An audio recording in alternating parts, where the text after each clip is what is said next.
নমস্কার বন্ধুরা, আমি সঞ্জু। প্রত্যেক দিনের মতন আজকেও দুর্দান্ত একটা রেসিপি নিয়ে চলে এসেছি। আশা করি তোমাদের ভালো লাগবে। আজকের রেসিপি একদম অনুষ্ঠান বাড়ির মতন ঝুরি আলু ভাজা। তো দেখো, তার জন্য আমি বড় সাইজের দুটো আলু নিয়ে নিয়েছি। আর আলুগুলো যেহেতু অতিরিক্ত বড় ছিল, সেই জন্য মাঝখান থেকে দু আধখানা করে নিয়েছি। এবারে এটাকে খোসা ছাড়িয়ে বেশ ভালো করে ধুয়ে নিয়েছি। ধুয়ে আলুটাকে আমি একটা জলের মধ্যে চুবিয়ে রেখেছি, যাতে আলুগুলো না হয়ে যায়, মানে লাল না হয়ে যায়। এবারে দেখো, আলুগুলোকে একটা গ্রেটারের সাহায্যে গ্রেট করে নিয়েছি। তবে আলুগুলোকে তোমরা লম্বা লম্বিভাবে গ্রেট করবে, তাহলে লাচ্ছাগুলো সুন্দর পড়বে। আর যদি চওড়া করে কাটো, সেই ক্ষেত্রে কিন্তু ছোট ছোট পড়বে, ভাজলে পরে দেখতে ভালো লাগবে না। এই দেখো, আমি লম্বা লম্বিভাবে গ্রেট করে নিচ্ছি। ঠিক আছে, তাহলে চলো আগে আমি আলুগুলোকে গ্রেট করে নিই। দেখো, একটা আলুকে আমি গ্রেট করে তোমাদের দেখিয়ে নিচ্ছি। দেখো কিরকম লম্বা লম্বা পড়েছে। আর এটা কেটেই কিন্তু সঙ্গে সঙ্গে জলের মধ্যে চোবাতে হবে, না হলে লাল হয়ে যাবে, ভাজলে পরে দেখতে একদম ভালো লাগবে না। এইভাবে আমি সব কটা আলুকে গ্রেট করে নেব। দেখো, আমি সমস্ত আলুগুলোকে গ্রেট করে নিয়েছি।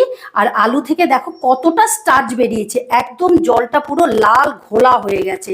এটাকে আমি প্রায় 6 থেকে 7 বার ধোবো। যতক্ষণ না এখান থেকে একদম স্বচ্ছ জল বেরোচ্ছে, ততক্ষণ কিন্তু ধুয়ে নিতে হবে। ঠিক আছে, চলো এটাকে আমি ভালো করে ধুয়ে তারপর ফিরে আসছি। আচ্ছা দেখো, আলুগুলোকে আমি একদম 6 থেকে 7 বার বেশ ভালো করে ধুয়ে নিয়েছি। আর এই দেখো, এই রকম স্বচ্ছ জল হয়েছে। এই রকম স্বচ্ছ জলই হতে হবে, তাহলেই কিন্তু আলুগুলো বেশ মুচমুচে হবে। আচ্ছা, এইদিকে দেখো, আমি আইস ঠান্ডা জল নিয়ে নিয়েছি।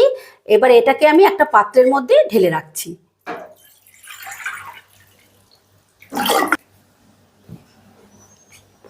এবার এই আলুগুলোকে চিপড়ে চিপড়ে আমি ওই আইস ঠান্ডা জলের মধ্যে আমি দিয়ে দেব। তোমরা কিন্তু এই প্রসেসটা অবশ্যই করবে, না হলে কিন্তু আলুগুলো সেই রকম মুচমুচে হবে না, সেই রকম কি মুচমুচেই হবে না। এটাকে আমি মোটামুটি 15 মিনিটের মতন জলের মধ্যে ভিজিয়ে রাখবো। দেখো, আলু থেকে আমি জলটা একেবারেই ঝরিয়ে নিয়েছি। এবারে একটা পরিষ্কার সুতির কাপড় পেতে নিয়েছি। এবারে এর ওপরে আলুটা আমি বেশ ভালো করে ছড়িয়ে দেব, যাতে আলুর গায়ে একটুকু জল না থাকে। চাইলে তোমরা এটা ফ্যানের তলাও শুকিয়ে নিতে পারো। একদম পাতলা করে ছড়িয়ে দিতে হবে। দেখো বন্ধুরা, আলুগুলোকে আমি ফ্যানের তলায় রেখে একদম ঝরঝরে করে শুকিয়ে নিয়েছি। দেখো,